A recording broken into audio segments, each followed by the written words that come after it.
दमनवाड़ा ग्राम पंचायत में सरपंच मुकेश गोसावी के अध्यक्षता में ग्राम सभा का हुआ आयोजन। इस ग्राम सभा में जीपीडीपी 2025-26 के लोगों की योजना के बारे में जानकारी दी गई। इस ग्राम सभा के माध्यम से ग्रामीणों ने कुछ समस्याएं सरपंच एवं उपस्थित अधिकारियों के समक्ष रखें, जिसे सरपंच मुकेश गोसावी एवं उपस्थित अधिकारियों ने नोट कर समस्याओं का समाधान करने का आश्वासन दिया। जीपीडीपी 2025-26 के लिए लगभग 1,74,00,000 सर्वसम्मति से मंजूर किया गया।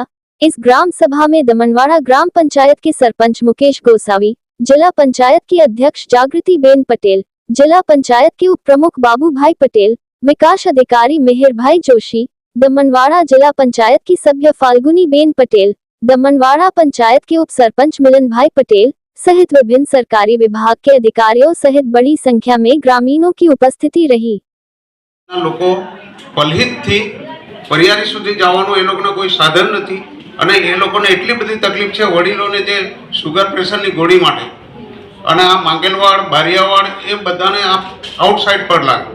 પરિયારીનું બંધ કરીને ડોલરનું ચાલુ કરો કે પરિયારીના લોકો બી ડોલરનું એ લે છે, બેનિફિટ લે છે। એટલે મારે રિક્વેસ્ટ છે કે પહેલે વહેલી તકે એને ચાલુ કરો। મેસેજ તો આવે જ છે પણ કેવાયસી કરવા માટે કીધું તો અર્જુનભાઈને બી કીધું તો આ લોકો કહે કે ગવર્નમેન્ટ નોકરી વાળા ગવર્નમેન્ટમાં કેટલો પગાર છે તે લોકોને કેટલા એમાં મળતા હશે ને તેની ખબર છે અમને ગવર્નમેન્ટ વાળાને તો આ લોકો તો એવું કહેતા છે એટલે 5 હપ્તાથી અમારા પૈસા આવતા નથી।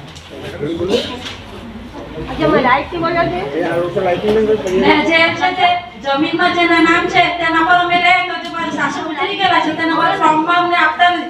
તે વેચાણ જમીન થઈ નથી તેના માટે ફોર્મ ભરવાનું કે નહીં ભરવાનું તે અમને જણાવે કેમ કે તેના જમીન તમારી પાસે છે તે રોપવા માટે પણ બિયારણ તો જોઈએ જ છે તો તેના નામ પર અમે ફોર્મ ભરીને લે કેમ કે 1000ની કેપેસિટીમાં જ મળે તો તેનાથી વધી જાય તમને નથી મળતું તમને જમીનમાં તેના માટે તો અમે ઉપજ માટે તો લેવાના જ નહીં બિયારણ તો પછી અમે ફોર્મ તેનું નામ છે તો તેના નામ પર ફોર્મ કરી શકીએ કે નહીં। અમારા પંચાયતમાં બેન છું દાનીબેન બોને બારી અમે મોટી દમણ ઢોલર બારિયાવાડથી બોલીએ। અમારો ગામનો રોડ છે એ અડધો બનેલો છે ઈશ્વરભાઈના ઘર સુધી અને હજુ બન્યો નથી। એ 2009નો જો બનેલો હતો ઈશુભાઈ સરપંચ હતા ત્યારનો પથરા માટેલા છે અને અમારા ઝાડ કાપીને અમારી જમીન બધું આપેલું છે પણ રોડનું હજુ કામ થયું નથી। કરોડો આવ્યા એમ કે 12 કરોડ 10 કરોડ પણ એ તો અમને ખબર જ નહીં કરોડ કહાને કહી હતી પણ અમારો રોડ જ નહીં મળે તો અમે કાંઈ વાત કરીએ। અમારી ખેતીમાં જવાનું અમને બહુ જ તકલીફ છે કારણ કે અમારી ગાડી નહીં જાય કે અમને ચાલવાનો પણ રસ્તાનો નથી।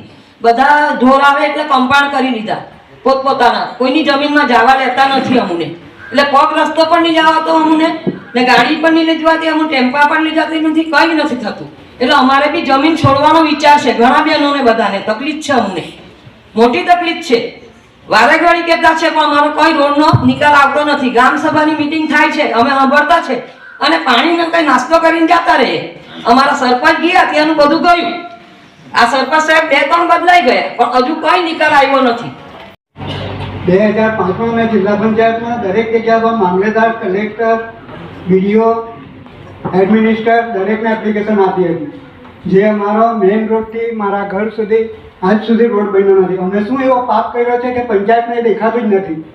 શું તળાવ એક 3.5 એકર જગ્યા પડેલી રહેલી છે જે અમારી પ્રાઇવેટ જગ્યા હતી તે સરકારશ્રીના હસ્તક છે અને તે આજે તળાવનો કોઈ ઉપયોગ નહીં થાય તેનો શું મિનિંગ?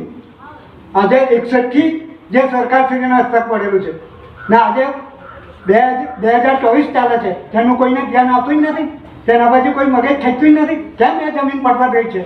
કાંઈ તો અમને અમારી જમીન આપી દો પાછી તેનો કોઈ ઉપયોગ નહીં થાય। આજે ડેવલપ થયું હોય તો કેટલું બધું દમણવાળા પંચાયતમાં પ્રગતિ થઈ શકે।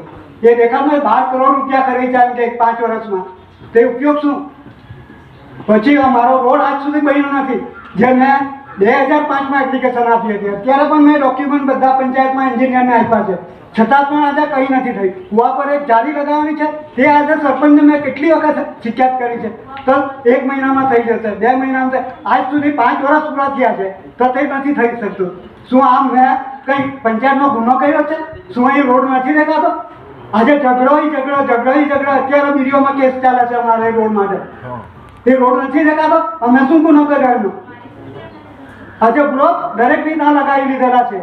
આજે અમારે ત્યાં કંઈ જ નથી ને અમે લોકોને કહીએ કે ભાઈ ભાજપને મત આપો. ભાજપને મત આપીને બી અમારું શું ભલું થયું? આજે અમે તો છે તેવા નથી હોય. આજે નથી દેખાતું કોઈને, નથી એના માટે ધ્યાન દોરાતું. કાકા તમારી વાત એકદમ સાચી છે. તમારો પ્રશ્ન શું છે? તમારો આરસપ્રસ જે ઝઘડો છે, ઝઘડો પેલે મિટાવો. આ ઝઘડો મિટાડવાનું કામ પંચાયતનું નહીં મળે. તમે આપસમાં ઝઘડો તો અમે શું કરી શકીએ? એ તો મારી જગ્યા મારી બરાબર છે, પણ તમે કંઈક એનું એ કરો નહીં તો અમે કંઈ કામ કરી શકીએ. અને અમારું આ કામ તમે જ્યાં સુધી ઝઘડોનું નિરાકરણ નહીં લાવો ત્યાં સુધી નહીં થઈ શકે. બરાબર, પહેલા ઝઘડાનું નિરાકરણ લાવો. જે તે સમસ્યા હોય એનો અહીંયા પ્રશ્ન કરી શકાય અને એ પ્રશ્નનું નિવારણ થાય. તો અહીંયા જે 4-5 લોકોએ જે પ્રશ્ન કર્યા ખૂબ સારા હતા અને એનું નિવારણ કરવાનું કામ જ સરપંચનું કે ડીપી મેમ્બરનું કે અહીંયા જે ઉપસ્થિત પ્રમુખશ્રી છે એમનું કામ છે. તો એવું નથી કે એના કામો નથી થતા, લોકોના કામ થાય છે. દમણની અંદર ખૂબ ડેવલપમેન્ટના કામો થઈ રહ્યા છે. જ્યારે વાત કરીએ રોડની, તો આવનાર 7-8 મહિનાની અંદર દમણની અંદર એવા રોડો બની જશે ને કે જે 25-30 વર્ષ સુધી ખરાબ નથી થવાના. પણ જ્યારે કંઈ સારું કામ થતું હોય ને તો એને વાર લાગે છે. તો આપણે થોડી ધીરજ રાખવાની એમાં જરૂરત છે. આજે દમણવાડા ગ્રામ પંચાયતની ડેવલપમેન્ટ પ્લાન જીપીડીપી અંતર્ગત 2025-26ના પ્લાન મંજૂર કરવા માટે એક સભા મળી હતી, જેમાં 1 કરોડ 73 લાખના કામોને સભાએ મંજૂરી આપી છે. અને અમને કહેતા આનંદ થાય છે અને ગર્વ છે કે આપણા યશસ્વી પ્રધાનમંત્રી શ્રી નરેન્દ્રભાઈ મોદીના આશીર્વાદથી આપણા સંઘ પ્રદેશના પ્રશાસક શ્રી પ્રફુલભાઈ પટેલના કઠોર પરિશ્રમથી જે રીતે દાદરા નગર હવેલી અને દમણ દીવે કાયાપલટ આરંભી છે, તેમાં દમણવાડાનો પણ વિકાસ થઈ રહ્યો છે. આજે દમણવાડા ગ્રામ પંચાયતના અંદર દરેક ક્ષેત્રે વિકાસ છે અને આજે આ ગ્રામ સભામાં પણ કોઈ મોટી સમસ્યા આવી નથી અને લોકોએ પોતાનો સંતોષ વ્યક્ત કર્યો.